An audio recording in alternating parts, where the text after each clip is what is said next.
Episode 1 of Underrated. We are finally here. We made it. And by we, I mean me. I'll be honest, I put this one off quite a bit. Not this particular episode, but this podcast. I'd been recording these for months and months and months, and I've been kind of sitting on them. I've edited them. There's a lot that's been going on. I'll admit, I've been dragging my feet. And it's not because I'm not excited about this podcast. I think this is going to be really fun. And I'm excited for you to hear all these conversations that I've been having. But I don't know what it is. It's like this weirdest thing. It's like, it's so much easier to have these conversations with everybody and record them and edit them and just like kind of, sit in that and just be like, these are really great. I'm like, why haven't I been talking to these people more? I've had just such deep conversations. I'm excited to roll these out. But after I edited them, I realized I still needed to put the intros. I still needed to do the intros. I still needed to tell people about this podcast. I still needed to find the music. I needed to get a haircut. I needed to do all this stuff before I had to do that. So I just kept pushing the goalpost back a little bit. And I think we all kind of do that in life where we have something we want to do or something we have to do, but we just can't do it because of this one thing. And that really hit me. I'll be honest. I dragged my feet way too hard on this one. But we're recording it now. And at first episode, right out the gate, I'm happy to say he signed up to do this. And by signed up, I mean, there's really no sign up. I just asked him, and he's a friend of mine, and he jumped on. But David Jones, I'm so excited for you guys to hear this conversation. I was so excited before reaching out to him and that he accepted this and wanted to be. It's a tough task to be the first episode of a podcast where it's just you talking to the host, right? If anybody knows David Jones, you know he is like the radio god in Sarasota, Florida. He's been doing it for a really long time. I was fortunate enough to work with him for just a small portion of his extensive career, but I learned a lot. I learned a lot about life. I learned a lot about being a creative human being and just kind of the process and seeing that perspective. Well, I don't even know why I'm trying to explain it. It's all there in the conversation.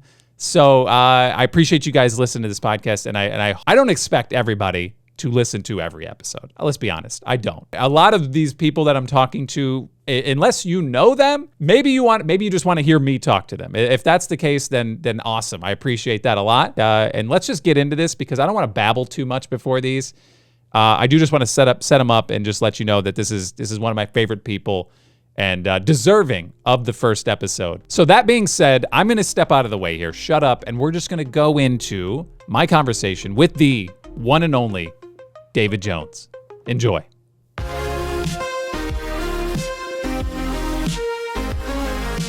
I wanted to have you on. This is, by the way, if anyone's listening to this, it's the first episode. This is it. You were the first one. You're kicking this one off. Man, I'm honored. And I don't even know if I've even told you the name of the show. There's a little logo here in the corner here, but it's called Underrated, right? It's Underrated. And this is you're pretty rated, all right? Listen, you've been rated quite a bit, but you're somebody I really like and appreciate. Obviously, we go way back, and we'll get into all that here in the conversation. But David Jones, you're embarrassing me. Stop. Well, as long as it's not, where is it there? As long as it's not overrated. No. I'll hang out. No, you're not there yet. Which I think is a good place to be. You want to be there, but you want to be in that sweet spot, I think, for the longevity purpose. You want to stay right there in the middle. We had fun when we didn't get to work together nearly long enough. But do you remember how long it was? I mean, it was years, but it was like 8, I think 7 or 8. I mean, when I started in radio, okay, we're talking way back now. Everyone's like, what's going on? I started in radio, I think it was like 2012, but I didn't start working on the radio station that you're on. Shout out 107.9 WSRZ. It was 2012. I was doing like part-time programming stuff in the building. I knew that you guys were down the hall. I knew what you guys were doing. Every time like a comedian would come in, it'd be like, "Oh my God, Sinbad's in here." I'm like, "Oh, that's sick. That's awesome." I didn't tiptoe down there because I'm not trying to overstep my spot there. But when I started, I mean, I knew about you guys. You guys are always very nice when I in the hallway. Those weird radio hallway interactions. Oh, yeah. In the You were the young show. kid making his mark. See, who's the kid down the hall? Yeah, no, it really was. I mean, it was really like I when I started, I was like, I'll just do anything for anybody. And I was like, please, I was trying to do anything because I was also working part-time at Publix at the same time. And I was like, just anything I can do to cut full-time over here. Let's go. I'll take it all on. I kind of remember that. And so when was the transition where you realized, oh, this is what I'm going to do. I'm in. Like, when did they say, hey, this is what we want. Get rid of Publix? So I made that choice. I mean, I started dwindling down. By the way, when I put my resignation into Publix, it was like the greatest feeling in the world. I felt like I had accomplished something. It was. They were depressed. Yeah. So listen, I love Publix, and honestly, I feel like it's like a rite of passage for anybody in Florida when you're growing up. It's like the best first job you could do because it's like it's always there. And I met a lot of great people, but I knew pretty quickly that wasn't for me. I always wanted to do something creative. I wanted to do something in TV and film was where I was aiming. Like TV, sports, film, whatever. And I just was I just happened to be looking at radio station jobs, and I applied there. But it was about a year. I would think I was almost part-time for about maybe eight months to a year, and then I got full-time. Eddie, shout out Eddie Rupp, called me up to the big leagues and was like, "Hey man, you've been busting. You got you can do this full time." The thing about that was it wasn't much longer after I got full time as a programmer that an opportunity showed up with your morning shows, Jones and Crane at the time, but at the morning show there, and I was like, "Are you serious?" Like I was terrified. I was like, I mean, you guys had been doing it for like you jumped forever. Into the fire, and you were like, I remember some of the stuff that you were doing right out of the gate. And it was so great, though, because it was, I mean, you were considerably younger, which added a fresh feeling. But it was great to kind of see you learn and blossom. And we pushed you right in, man. It was like I could tell at times because you wanted to be creative, but you didn't we got the vibe. You didn't necessarily wanted to be always out in front. And once you got your silly nickname, which by the way was Billy Jack, I kind of still call you Billy Jack at times. That's okay. And I probably should explain like why I'm wearing this ridiculous shirt. This is part of the reason why, because the nickname at the time, for people who don't know, I was thrift shopping back in the day. Everyone was doing it before Macklemore made it unbearable. I was going to thrift stores and getting really cool shirts. And I found one that I just happened to trigger something in your guys' memory of a character from a movie back in the day, Billy Jack. It's very Southwestern, and it was an old movie that was so cheesy, but people love it. The Legend of Billy Jack. And I made the reference, and you're like, who? What? I have no idea what you're talking about. But I don't want to talk about me this whole time, all right? Listen, we're here. I'm talking with you. This is what your podcast is. Instead of underrated, you should call it, let's catch up. It really is. It really is. Listen, I'll be honest. I'll be upfront. This podcast is more for me than it is for anybody else. And I think it's about time I had one of these personally, because I do a lot of stuff. I like to do I have so many ideas and so many things I want to do. But really, I also I want to just talk to people. I've kind of come to that point where I'm just like, I love talking to people and just catching up and really like kind of diving in and learning more. My job that I currently have is literally just talking to complete strangers and making it casual and fun and learning more about them. And I've really come to enjoy that. So I'm like, why am I not just doing this with the people I like, my friends? My friends. If you're good at talking to strangers, it's going to be even easier and more fun talking to people you know. And it's a great idea. And I am totally honored to be your first. But why, I don't know. But you never forget your first. That's what they tell you in the biz, from what I understanding. It's always great to see you. And I feel like, and we joked about it on the air when you were on the show for so many years, but I feel like you remind me a lot of my son, and you're at the same area in life where my son is. I had two boys very early on, DJ and Justin, shout out. They would both love this podcast. And you were like at the same stage and still are, like you're doing more things, more irons in the fire. One of my boys, Justin, is in New York. He's in Brooklyn, works in Manhattan, and DJ's in Chicago. And so I kind of feel like, the adopted son / friend, and to let you go and then to see you have a kid and to get all these cool jobs. It's just like, it's my boy, man.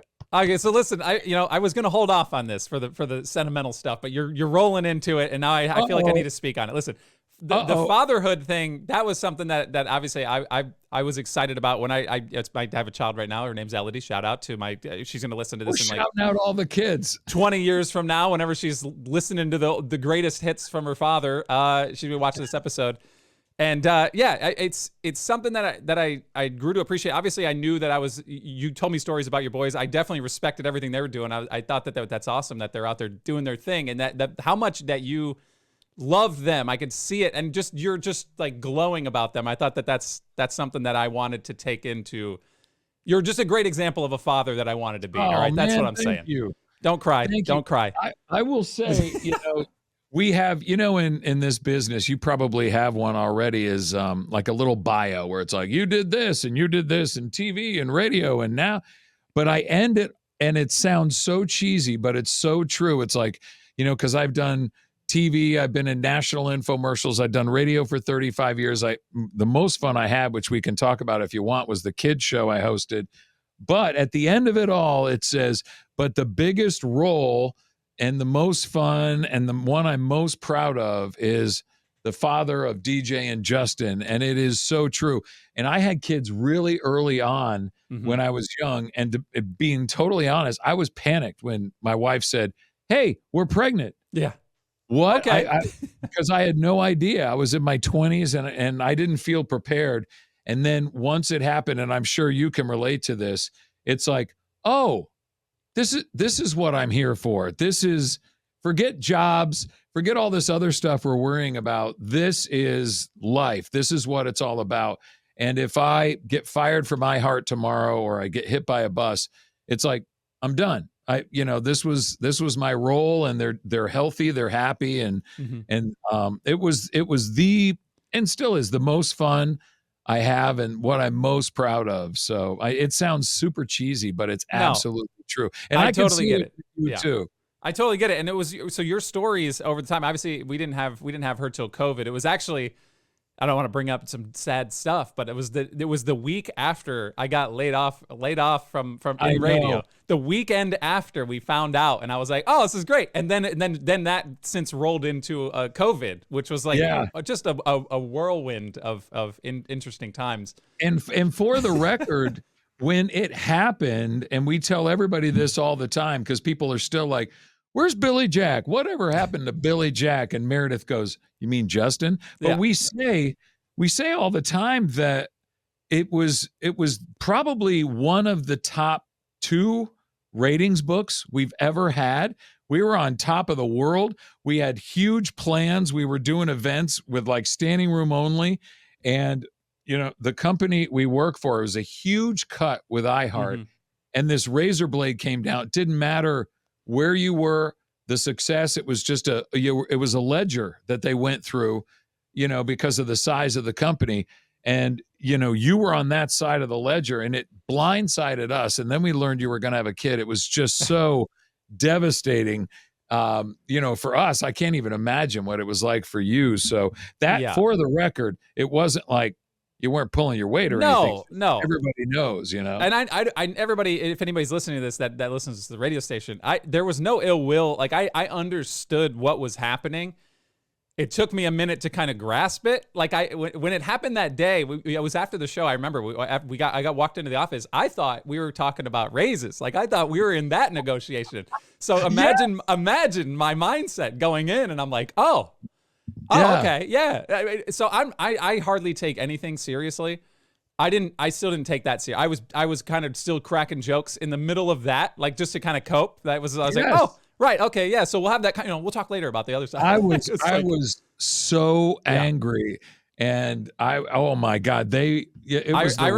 I remember coming back to the office. Eddie walked me down and was like, when I walked in there to you, I was with Eddie and I said it, and I remember you thought I was joking, which would make sense because that's everything. All I do is joke, right? So you're like, oh, get out of here, right? Sure. And I was like, no, I'm serious. I got to grab my stuff. And then it was just like, I was just imagining like when I walked out of the room, what was going through your head, all this stuff. And I'll say when I got out and to the car, I was trying to process it. It's like, I was in St. Pete. We lived in St. Pete at the time. So I'm driving over the Skyway. I'm doing all this stuff.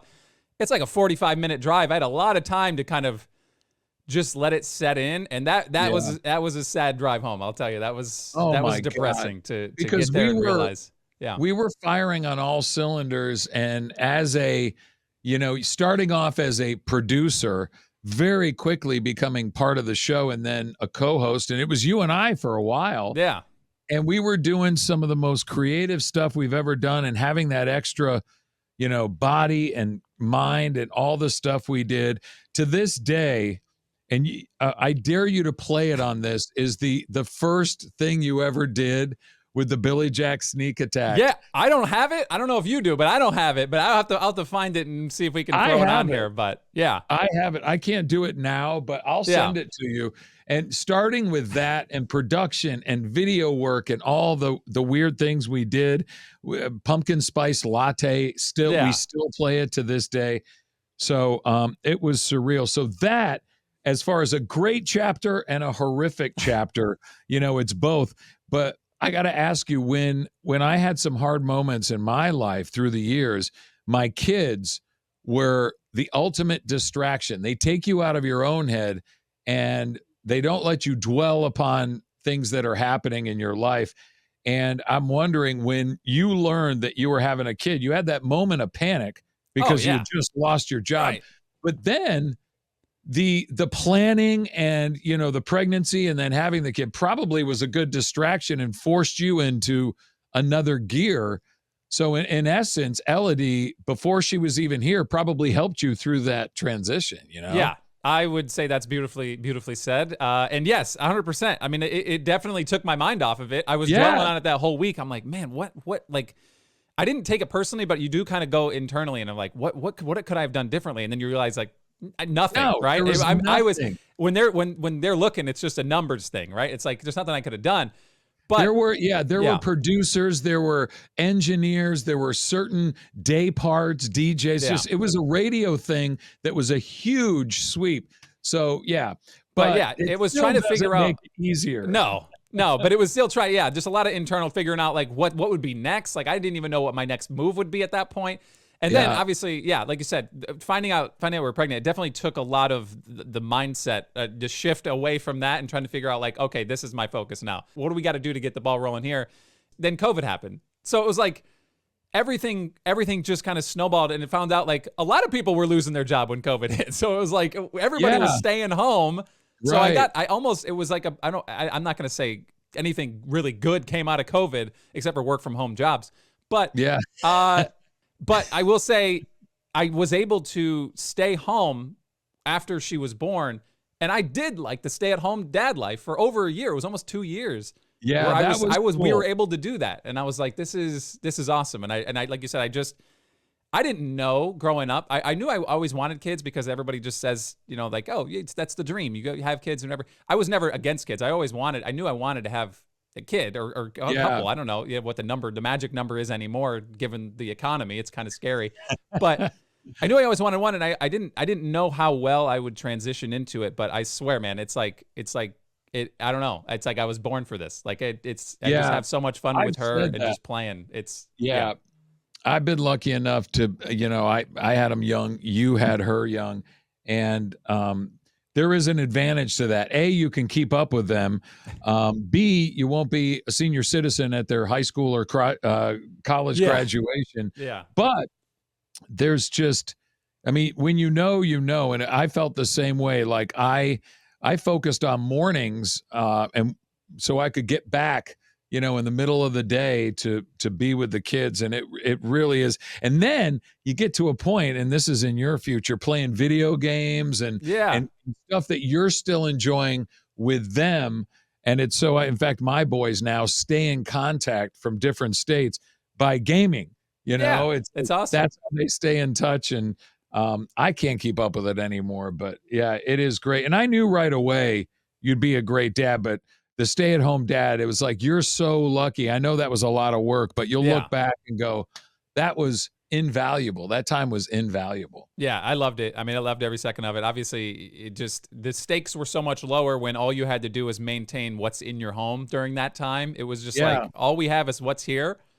Don't worry about anything else because you don't really, what's the point? There's nothing to leave for anyway, except for trying to search for toilet paper, which was actually a pain to try to figure out. But all those circumstances together really made that transition definitely a lot easier. But yeah, fatherhood's awesome, and like I said, man, learning from you, just the little things that you're doing to go out of your way. You always making the trip, always making the effort. That's something that I'm going to take with me for sure. Yeah, I look back, and there's you don't want regrets. I lost my dad a year and a half ago, and we were there for a lot, because we moved him to Sarasota, and he, unfortunately, at some point he had to go into a nursing home and needed more and more care. But we did a lot of it for years, and it was hard. I mean, very hard. Took up a ton of time. It was a part-time job. But now that he's gone, no regrets whatsoever. You're grateful for that time. Some of my, siblings didn't have that much time. And the same goes for kids, because I've told you this, you're going to blink. She's going to be in high school, and then you'll blink again, and it'll be like, you'll hear from her, every once in a while. But, you'll hear from her more than I hear from my boys, because there's a little more from what I hear from friends, connection with girls and, daddy's little girl. I will say that I'm experiencing that quite a bit. And there was a time whenever we were trying to figure out what, is it going to be a girl? Is it going to be a boy? It was in the middle of COVID. So we're like, just tell us over the phone. It was a phone call. They were like, yeah, you want to know what it is? Sure. And when they said it was a girl, it was weird. Like I didn't have a preference either way, but when they said it was a girl, there was like this weird like predisposition for men to feel like, oh man, I'm not gonna have my boy. Like, you know what I mean? I feel like that's like built in. It's like, a guy just wants his son to pass his legacy, something like that. But it's turned out amazing, man. Like she's like a little mini me. We just hang out. Like it's like, it doesn't matter. It doesn't matter if it's a girl or a boy. They're gonna love you if you love them. And I think that's just. It is fantastic. And when I look back, and there were times when my boys got into college, they both went to Florida State. Well, Justin went to South Carolina for his first year, and then transferred because of the theater program in Florida State. And I remember making many trips I did a ton of commercial work and infomercials, to be exact, in Miami, Fort Lauderdale area. And I would go from there to Tallahassee, like all the way up to see one of his plays. And I tried to be I think I got to like 95% of them, regardless of how big or small they were. Pretty good. Yeah. It was, same goes for DJ. When there's stuff going on, you go out of your way. And, I'm still in radio after 35, 36 years. And that's what radio will allow you to do, especially when you do mornings. It allows you to do other things during the day and night, and it opens that up. And I've always kind of traded off money for time.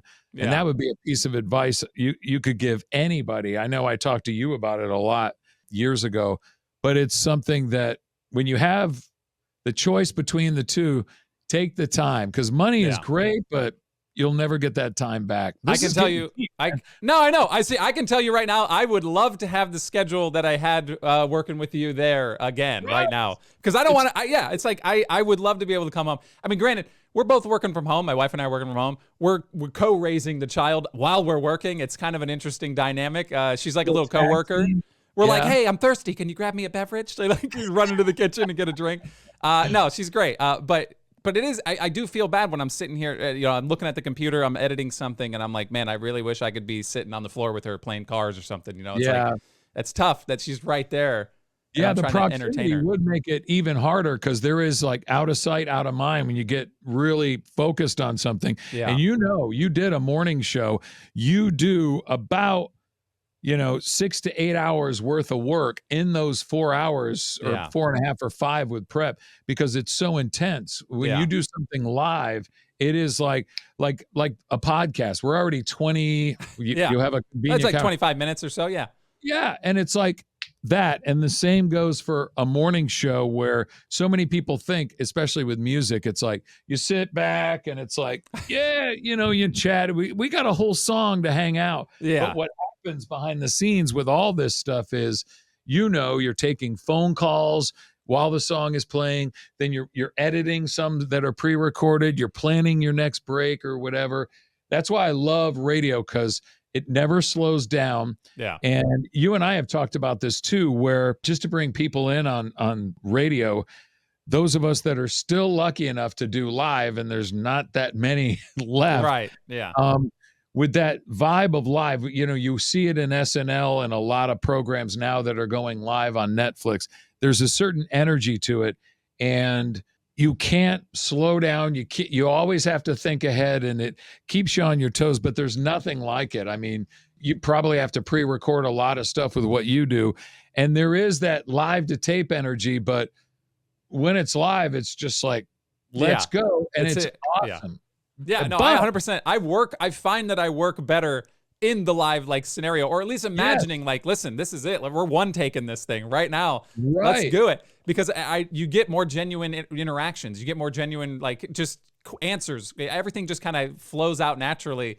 And yes, you have to deal with that anxiety when somebody stops talking for 2 seconds and it feels like an eternity, and you're like, what are you doing? Say something. But you got to fill that gap with something.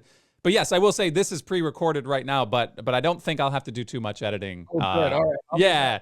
I think you'll. Yeah, he just leaves. Yeah. Oopsie, I have to edit that one out. Edit. But yeah, I do miss that in radio. It's like those mornings, and what's cool about that is with you and Meredith, it's like I just miss. Like, everyone's like, these are your coworkers. Why you want to go visit them when you go back to Florida? I'm like, those weren't coworkers, dude. Those are like, I was closer with you guys than I was probably most of my family. Like, it's like you're with them, you're in it for 4 hours straight, locked in, just like spilling your guts out on the radio. Yeah. And you guys know me more than anybody. It's like, that's an interesting dynamic. Yeah. It's weird. You guys are like family. Yeah.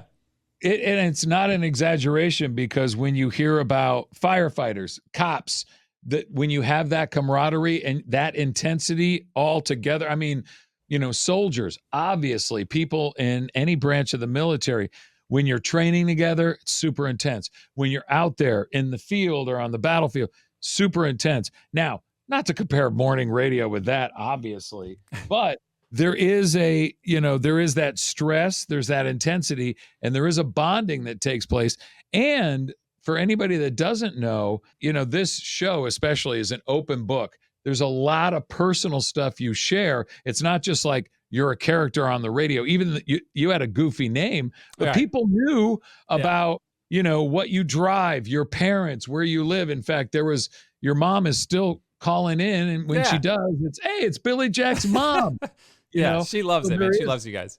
There is that bonding that takes place, and for sure. And whenever you hear about people that make movies together or on a TV show, they stay in touch a lot of times because of that intensity. So, and that's a good thing, man. Yeah, absolutely. No, I that's what I'm saying. Like, I still talk to you guys. I'm still texting Meredith about pickleball. I'm getting back into that over here. It's getting pretty intense. When we come back down, it's always trying to find a way to meet up with you guys, whether it's just grabbing food, or maybe next time we do 4 hours on the pickleball court in the hot Florida sun. See if we can. We are coming up, believe it or not. It's funny you mentioned that, because we actually, you already know this, but we got involved with pickleball. Meredith just told me in 2018. Now think back to 2018. You didn't see one video online about it. Nobody was talking about it. And when you did talk about it, it was something that was mocked, that 70-year-old people did, in a retirement home or out in a village. It since then has not only exploded, but it's everywhere. The pros are young. Yeah. It's crazy. And we did an event called Picklepalooza, which was, we wanted to introduce pickleball to everybody. And we tell this story all the time, because it's like, you guys are on our bandwagon, man. We were doing this first. Yeah. But Picklepalooza, we introduced it to the Suncoast here, Sarasota, and it's blown up, and Meredith has stayed super intense with it since we started. I know you loved it. Yeah. The jokes we made is you never hit the ball on the ground. You always had to hit it in the air. You would jump. I'm still jumping, man. I'm still jumping. People are like, I'm playing with these people down the road. We moved over toward the coast of North Carolina, and we're in this neighborhood that has 6 courts. And I go up there, and I'm like, they're like, how long have you been playing? And I'm like, well, it's a funny story. So, like, 2018, I started picking it up with these people. I worked in radio. We did this whole thing. I didn't dare tell them the name of the event we were throwing. We were doing Picklepalooza. Yeah. We're doing a Picklepalooza too. It's what? Yes, we got a place. As soon as they get a sponsor, we're going to go do it. And it's at an indoor pickle place with a court. It's going to be epic. You're going to have to send me the details for that one. I might have to make a trip. I don't know. I might have to check it out. Meredith's team. You and Meredith, that would blow up. It would be awesome. Don't get me started on that. My Kristen's already like, what's going on? Like, I'm up there a couple times a week now. It's cool. It's like literally a quarter mile down the road. And they're like, it's addictive. It's an older crowd, but they're savages, man. They're like the slit your throat to win crowd. And I'm like, it's wild over there, man. Meredith is telling me stories of some of her teammates and opponents. And Meredith is my partner on the radio. Yeah. She just got back from the World Championship in Naples. You lottery into it. And she played in her division. She came in 5th, and she's like, they didn't play as good as they thought. Yeah. And she's like, we could have been on that podium at some point. But right. it is addictive. My wife snapped her Achilles playing it. Oh, come on. So for those of you that are judging pickleball still, get with the program, man. It's a cult. It's hardcore. It's hardcore. Yeah. And I'll say to Meredith, if you're listening to this, we'll be in touch soon. All right, listen, your spot on this podcast is coming pretty quick. But I'm not joking. Let me know about that pickleball tournament. I will make arrangements for sure. We will as soon as it gets scheduled, because we've been wanting it for a while, and it's going to happen. Part of it will be real goofy, as was the first one where we introduced the sport. But you're right. Savages is a good word for the ones that are playing and are like a 3-5 up to like a 4-5. It's crazy. Picklepalooza was a goofy time. It was a goofy gimmick, but it was based in I mean, these people were serious. They weren't joking around.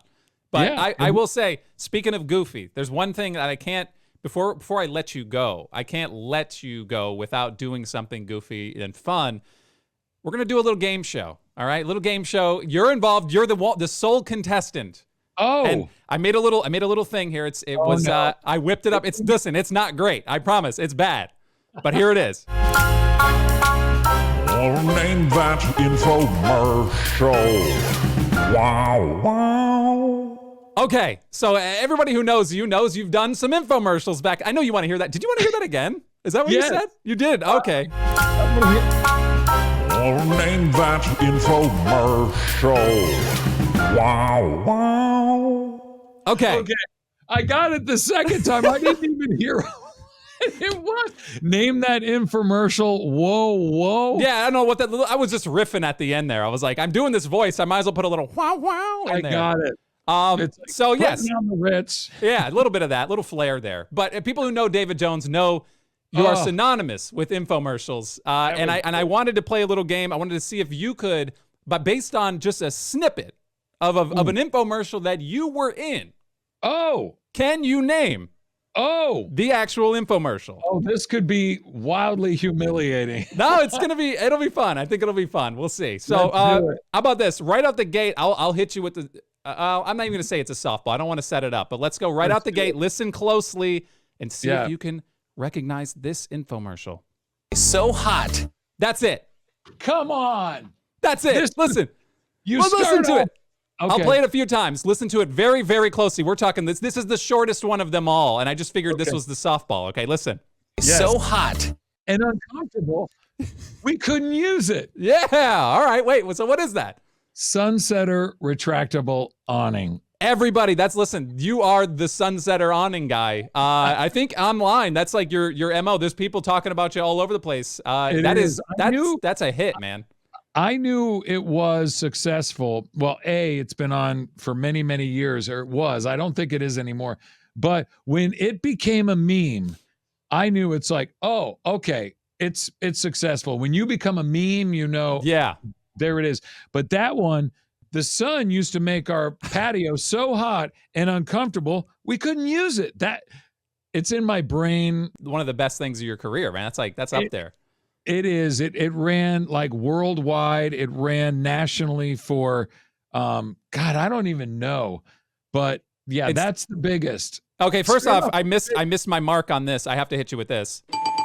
Correct. Absolutely correct. Sunsetter awning is the answer. And I will say, they ran that thing so long where they were like, it's so good, we can't even reshoot it. We're just going to need you to do a pretty bad voiceover. Do the coupon at the end. If you go and listen to any modern one, your voice doesn't match up with the actual mouth. Yeah, it looks like it was shot on a potato now, which I think is your line that I stole years ago. It was shot on a potato.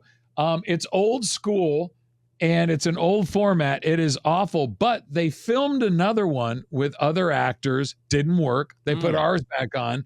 They then filmed another one And they did it word for word and shot for shot. I think he even pulls his shirt. Oh, man. And that one I don't think worked as well. That one, I don't know. I didn't follow up with that one, but it became a joke. But yeah, I am proud of it because, in a 2-day shoot, that infomercial basically put my kids through college. Yeah, and it's awesome. It lived on. Back in the day, there were some hosts on Fox News that were making fun of it and having fun with it, which gave it even more steam. So it's rare in the industry for something to run that long. And, just the fact that it was a weird, very cheesy infomercial, it just connected for some reason. And it became, I remember you looked it up, it became like the longest running commercial other than animated characters like M&Ms and the Coke polar bears, like talking humans, as weird as it is, talking props. So yes, you should have started with a game show. No, see, I know. Sound effects? Oh yeah, I'm ready to go. I was waiting for my opportunity to pounce, but a conversation, like I said, we got into the deep stuff early, which I didn't want to mess the flow up. All right, that's some good conversation. But we got to end it with some cheese ball stuff. So cheese ball, let's do it. What's next? Rack your brain a little more here, because listen, I went through them all. All right, we got some deep cuts here. They're not all here, but the snippets, I went through them all. All right, let's do this one here. Okay. Forget the measure, forget the pour, not anymore. Oh, there you go. Okay. That's it. Let me know if you want to hear it one more time. Yeah, let me hear that again. Here we go. Forget the measure, forget the pour, not anymore. Oh, there you go. Okay. Wow. What's throwing me is the person going, wow, there you go. Okay. I left that in for a little misdirection. I don't know what that's for. Let me ask for a hint. Was that a testimonial part of it, or was that the co-host? Do you remember? I think that the lady was a testimonial part. I think it was, so you were talking and then it cut to this lady going, oh, wow, okay. Which, by the way, she sounded very not thrilled to be getting that. Wow. Wow. Yeah. Okay. Yeah. Forget the measure, forget the pour, not anymore. Dude, you got me. I don't even remember that one. We were looking for Dissolve Away. What? Did you even know you did something called Dissolve Away? Okay, here's what's sad. I've done so many of them that haven't hit. Yeah. Because here's the thing. You started with the Sunsetter Awning, which was the most successful. It's the exception to the rule. It ran for years and years and years. Most run for about a week in small markets and then never see the light of day. And even the big ones run for like a year, and that's it. So I am being honest when I tell you, I don't even remember what the product was. Okay. All right. I honestly don't remember it either. Now that I looked it up, I pulled this stuff a little bit ago. Dissolve Away. I would assume it's something. Dissolve Away. Maybe it was like a cleaner of some sort. Oh, you Google it, doesn't even show up. They've probably since folded. But hey, listen, they paid you to make it. So listen, you got it. What's that? That is a deep track, man. Yeah. That's a deep track. I went pretty deep in some of these, but I will say I do remember this next clip. I thought you had a story about this that was true about what this exact moment that I pulled it from. Okay, you ready? Right. Here we go. Are we ready? Amazing! Yes. Yeah, I thought that might trigger something there. I know this one, and I have a little story. Do we have time? I mean, is there get into it, man. We're good. Yeah, go for it. That one it's burned in my brain because what you just played was the coolest part of this infomercial. And this was a successful one. And that we should do a whole cheesy podcast on cheesy infomercials. Okay. But that's a product called Easy Moves, right? Got it. Yeah! Very nice. Very nice. I got the ding. That does feel good. It does. I do that on the show. I never realized as a contestant it feels good it's when nice. You get it. But what you just played was a part of the infomercial where the deal was it was things that you put under furniture or heavy things that you make it easier to move. But the cool thing about Easy Moves, it had what was called an adjustable fulcrum, which was this little lever that you could adjust. So even a 200-pound thing, you could push up, get the Easy Moves under there and let it go like your own little jack. Yeah. So this scene was in a mall. they gathered about 50 strangers around going, "You want to be on TV?" And my job was to literally get under the tire, which had a wooden block, put the thing under there, jack it up, put the easy moves under there so both tires had the sliders, go around to the side, and I was supposed to push the car sideways like this on carpet. They tested it and said, it's iffy. We're going to cheat it maybe with people helping you or something if it doesn't work, but let's try it. That was take one. Yeah. First of all, when I did it and I lifted it up, I realized I have to put my hand under this tire for a split second.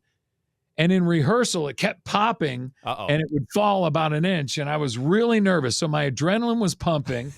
And then what you just played, right? My voice cracks. I go, amazing. Because I got it under there.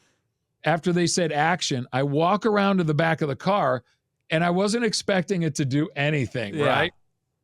And I push it, and it was almost a rehearsal. I push it and it moves easily. It like glided, and I was like, whoa. So the crowd reacted real. My reaction was 100% real. And that's why I think it worked. And that's why they used it, because much like this podcast and the successful things you see online now, being legit, being real, authenticity is where it's at.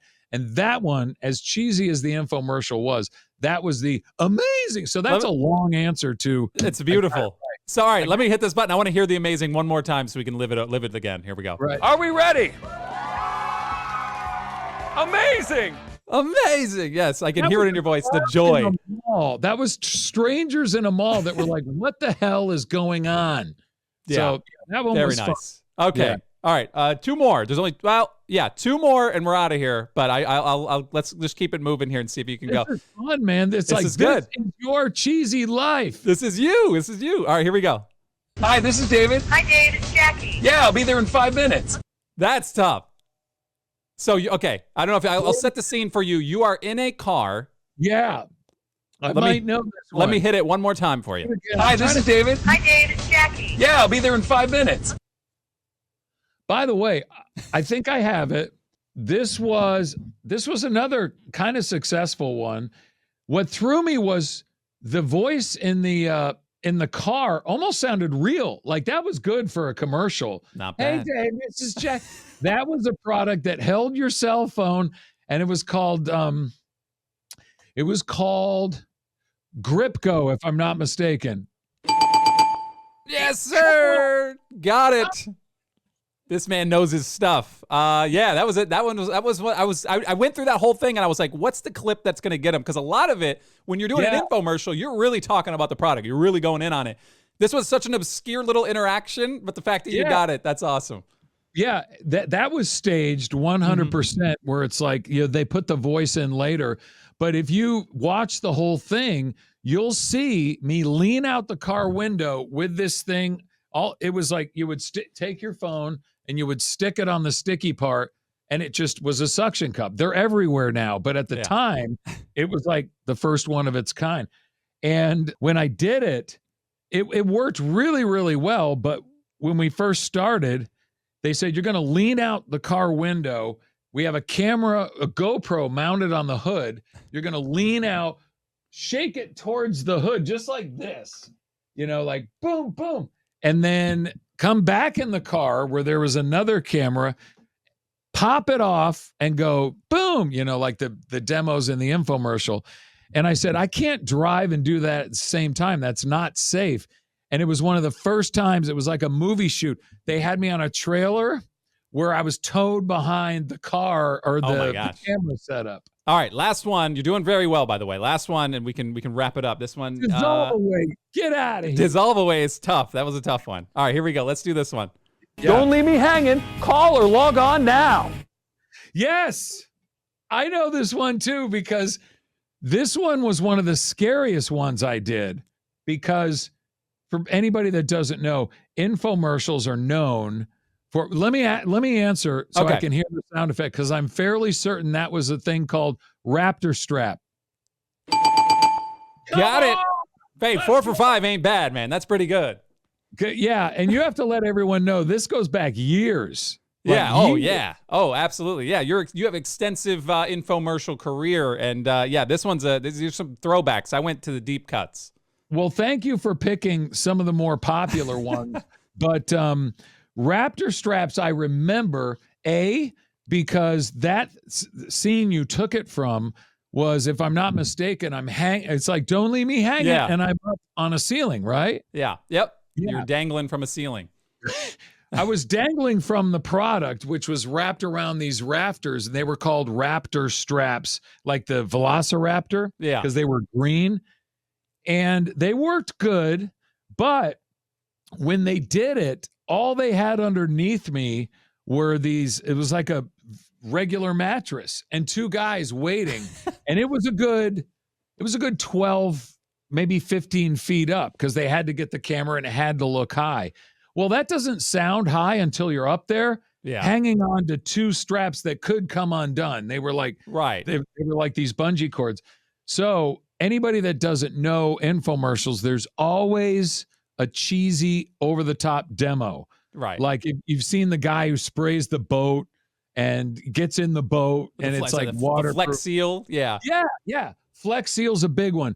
Billy Mays back in the day, and a lot of what they had me do was based upon his success. Mm-hmm. Billy Mays would do these over-the-top demos where you got people's attention by, leaning out a car window or doing something over the top. And that one was like, don't leave me hanging. And I'm hanging from these raptors. And it was so stupid. Yeah. But, it stands out. So Raptor, and the other reason I remember that one was, one of the demos was I had to walk over, take a fire extinguisher, and then put the Raptor straps around it, show how easy it is, and then undo it. And they were really kind of hard to stretch. Right. And I actually kind of threw out my rotator cuff on one of the takes. Man. I could feel it pop, and I just had to suffer for the rest of it.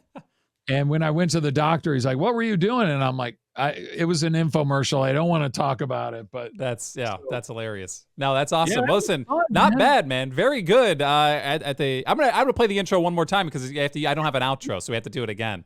We have to play it again for the people. I'll name that infomercial. Wow. Completely unnecessary at the end, but you know what? When the context of radio, is anything really unnecessary? No. More is more. More is more, and you have to end this. I know you can't do it now, but we had you do, when your name was Billy Jack on the radio, which was you didn't like it, but that was a great radio name because people remembered it after hearing it once. Yeah. Once. They're like, where's Billy Jack? People still call me Michael, or it's like David Jones. Who cares? One of the first things that we had you do was go out and like bum rush people with tickets or prizes or surprise them. And we called it a Billy Jack sneak attack, right? Yeah. Yep. You had to make your own intro. We're like, you can use a sound effect, go do something cheesy and throw everything at the wall, see what sticks. Well, you threw literally everything at the wall and produced something very similar to that. Yeah, It's a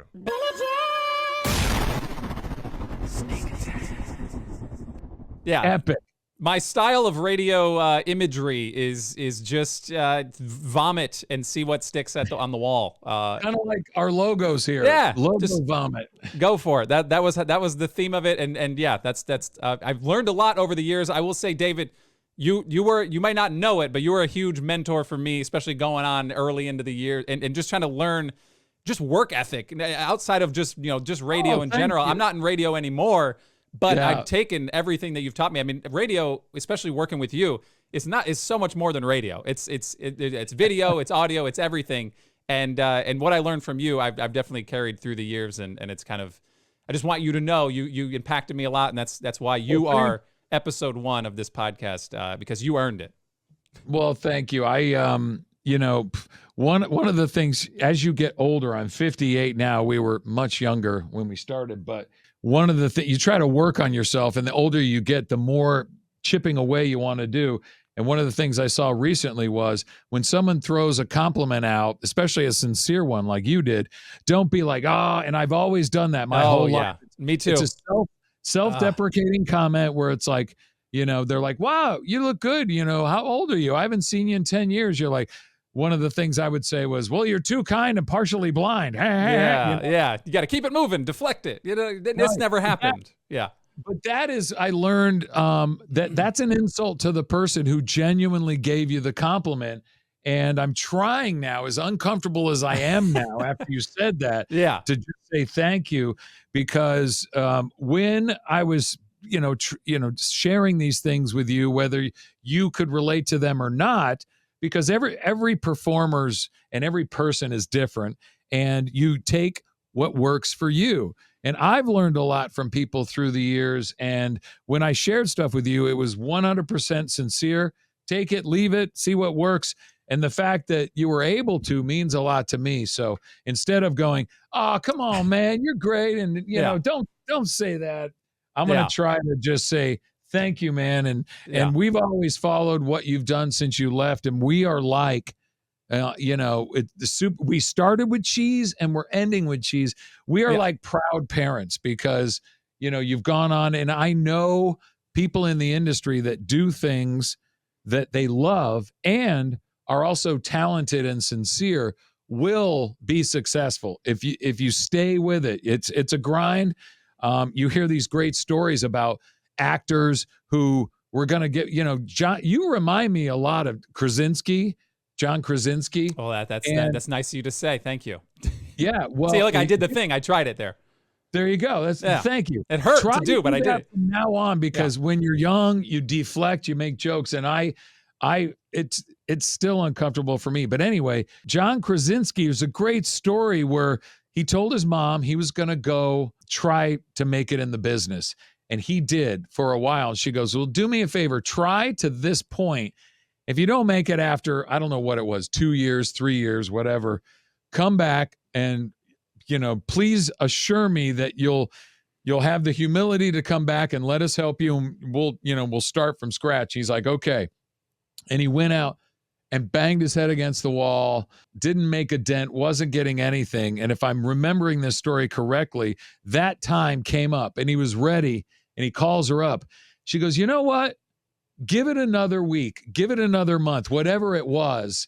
And he goes, that's the week I got the office. Mm-hmm. That was the week. So, it just shows even he was willing to kind of walk away from it, as talented as he is, because, he's done Quiet Place and he's crushing it now. And you've always kind of been our Krasinski. So, when it comes to stuff like that, and whatever knowledge you took from me or anybody else in the industry, keep going. And I'm proud to be the first, man. Yeah, for sure. Absolutely. Yeah. So listen, everything I'm doing, I feel like I'm always, like you said, I got a bunch of irons in the fire. I'm trying to figure something out, but I'm trying to chase that feeling again, man. I want to get back to loving what I do as much as I love the time that I spent with you guys on radio. So that's the end goal, and we'll see what happens. I don't know. It's a long life ahead. Radio.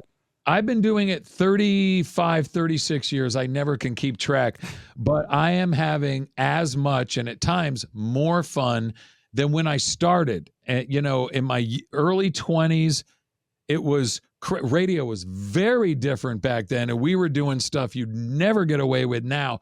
And it was moving at a fast pace. But because of technology and everything you see here and what we're doing, as an old guy in the business, relatively speaking, learning the new stuff, I try to keep up. And, it's embarrassing as a 58-year-old be doing reels and TikToks, but it's fun. It's a blast. It keeps me involved. And like you said, doing what you love.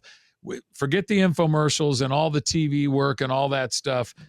It's great. And I love collaboration, but radio, and you remember this, it's so in the moment, and everything you think of and execute and do goes out there. You get instant feedback now from the phones and what we do online.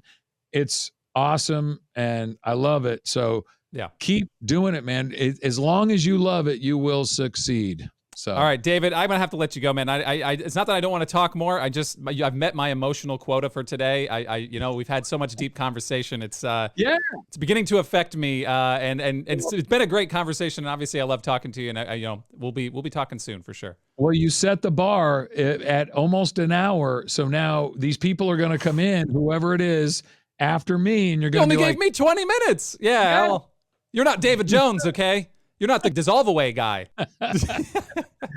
Well, give me one more sound effect before we go, and I'll say goodbye too, man. Because I do cheesy radio. We love this stuff. I feel like this has been a win overall. This podcast, I've had a good time, and this is all you need right here. This is ding ding ding ding ding. This is all right, bro.